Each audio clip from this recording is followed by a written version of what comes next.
In 1926, Edgar Cayce received a request for a medical reading from an ex-coal miner in West Virginia. 4 years previously, the 24-year-old man had been hurt in a car wreck and was paralyzed from the neck down. On August 31st of that year, Cayce gave the reading, which began by insisting that a reading focusing on past lives would be more appropriate. Cayce then proceeded to give some suggestions for physical therapy to prepare the body for surgery. However, the prognosis was grim. At the close of the reading, Cayce reiterated his suggestion for a review of the past lives of the entity.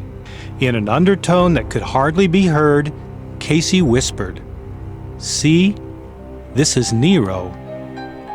The Nero indicated by Cayce was the adopted heir of his great-uncle, the Roman Emperor Claudius.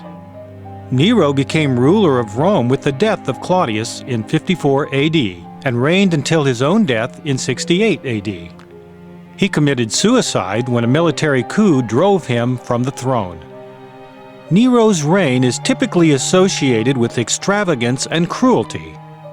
He is credited with the executions of his mother and adopted brother. Some accounts have him setting fire to Rome and playing a harp while watching it burn. Whether it was an act of arson on his account has been debated. It is a fact that he was frustrated in his attempts to obtain the targeted area of Rome for his new palace. It is also a fact that the fire made room for his palace and created ill will amongst the populace who blamed him for the disaster. The other notorious activity associated with Nero's reign was the persecution of the early Christians, who were sacrificed in the arena.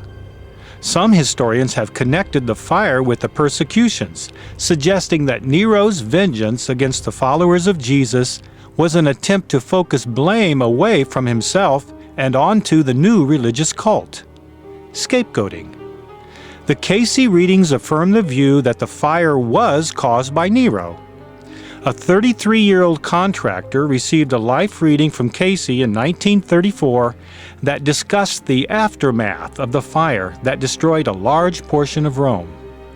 The reading stated that the contractor had been a man named Philo during the period of the rebuilding after the destructions by the tyrant, as called, or emperor, by burning. Philo aided and assisted the common people who suffered from the disaster, explaining to them how those in authority used their political and commercial power for personal gain, while the poor were oppressed. Philo gained through this experience and carried over into his present life an interest in Roman history and architecture, and a concern for the role of common people in the affairs of a nation. Cayce gave many other readings for individuals associated with Nero and his reign. One of the common karmic patterns follows the example of Nero himself, in which cruelty in a past life results in a future life of physical deformity and suffering. For example, a close companion of Nero named Emerson was cited by Cayce as the past life of a 53-year-old housewife who suffered from a serious back deformity and numerous other injuries since childhood. Her reading, given in 1944, began with a curious observation that some very interesting characters have been born near Bellefontaine. This peculiar side note echoes the information volunteered many years earlier concerning Caesar being born in Bellefontaine, as we have discussed in a previous section. Cayce went on to explain that during her Roman experience, she was closely associated with the persecutor of the early Christians who fiddled while Rome burned. To quote her reading, "That's the reason this entity in body has been disfigured by structural conditions." Cayce stated that she had scoffed at those being persecuted to gain favor and material pleasure from Nero and his crowd. Cayce then declared that in terms of soul development, this entity had advanced from such a low degree in its Roman experience and subsequent lives that she may not require further incarnations in the earth realm. Not that she was perfect, but simply that if she made the most of her present earthly incarnation, she might be ready to move on to other realms for her soul's education. Interestingly, this woman recalls that as a youngster, she was so lacking in musical talent that her instructor dismissed the child as a disgrace to her teaching. But she was so fond of a piece of music called Ben-Hur Chariot Race, she played it over and over by the hour. Even though doctors said that her physical deformity was incurable and would eventually cause her death, and she did nearly die and suffered greatly during her early years, over time she was gradually healed, to the extent that a report by her provided when she was 58 states that she was the picture of health. Apparently, her physical healing reflected development in the mental and spiritual aspects of life as well. Her life was exemplary in service to others and dedication to her ideals. Another example of karma from the Nero period was discussed in a reading for a 48-year-old housewife who was informed that she had been among the royalty of ancient Rome and was closely associated with Nero and those in authority at that time. During the persecutions when the Christians were forced to fight beasts in the arena, she laughed at those victims who were mangled and crippled or slaughtered outright. Her reading began with the observation, "For as one soweth, so one reaps." In her present incarnation, this woman had been afflicted with polio, suffering greatly, unable to walk, and depended upon the kind and patient assistance of her family for even the simple activities of daily life. Her reading noted that she was blessed to be surrounded by those whom she had laughed at in the arenas in Rome. She was encouraged not to condemn herself or others, but to use the experience to draw closer to the divine. A third case associated with the Nero period that involved physical karma and group incarnation was documented in a series of readings for a teenager who was brought to the Cayce Hospital in 1930 suffering from osteochondritis, inflammation of the hip. She received several physical readings to address this painful and crippling disorder before getting a life reading that discussed the karmic patterns involved. In all, she received 45 readings over an 8-year period and felt that she had benefited greatly from the information provided in her readings. She was told that she had once lived among the ruling class in Rome during the latter portion of Nero's reign. In the name Partheniaceae and in the household of Parthesius, she was secretly aware of and sympathetic to the plight of the Christians who were sometimes sheltered in her home. As she watched the slaughter of the Christians in the arena, she laughed at the anguish of the persecuted to maintain social status with her Roman upper-class friends. In her heart, she agonized over the suffering of the Christians and admired the strength of their convictions. In her present life, she carried over an inexpressible feeling of fear of activities, such as outdoor sports, that could lead to the rending of limbs or shedding of blood. With regard to group incarnation, she was informed that one of the girls whom she had laughed at in Rome was now her brother's wife.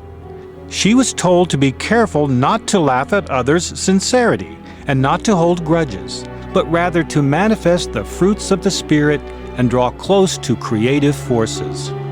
She was also associated with her present father during her past life in Rome. He had been a Roman bureaucrat named Palomo who traveled the provinces, keeping surveillance and sending reports back to Rome. Like his daughter in her past life, he felt sympathy for the Christians but kept his beliefs secret to avoid scorn from his superiors in Rome. His readings noted that there were many among his family and associates who were working out their individual and group Roman karma together. Another fairly common soul pattern in the Nero-related readings was the way that soul growth took place during the period of the persecutions. In such cases, rather than keeping their beliefs hidden to avoid controversy, the individuals were truthful, suffering the immediate material consequences, yet gaining in soul development. For instance, a physiotherapist who received many medical referrals from Cayce obtained a reading for himself that described a past life as a soldier named Pompiniel during Nero's persecution of the Christians. He was assigned to the arena where he became masterful in physical combat. He came to respect and love the Christians, eventually joining with the new sect and himself being killed as a Christian convert in the arena. His reading noted that he gained from the experience in his ability to aid others who were ill or physically deranged. As a further influence from his Roman incarnation, he found himself interested in Roman games and clothing, and especially Roman baths, an interest that he utilized as hydrotherapy in his physiotherapy practice. Another case of religious conversion was discussed in a reading for a 1-month-old baby who is said to have lived as Eldorn in ancient Rome. Employed by Nero to administer punishment to the Christians, Eldorn became a believer when he witnessed the faith of the persecuted as they were tortured in the arena. This soul entity gained much during that incarnation in the ability to change his mind and use his will constructively. However, his 20th century parents were cautioned to make sure that play, as well as work, be a central focus of his upbringing. Although he was not necessarily converted to Christianity in his past life, a 31-year-old man was told by the entranced Cayce that he had been a soldier and bodyguard to Nero during the ruler's latter days. He walked a delicate balance of service to the emperor while also shielding many of the oppressed from Nero's wrath.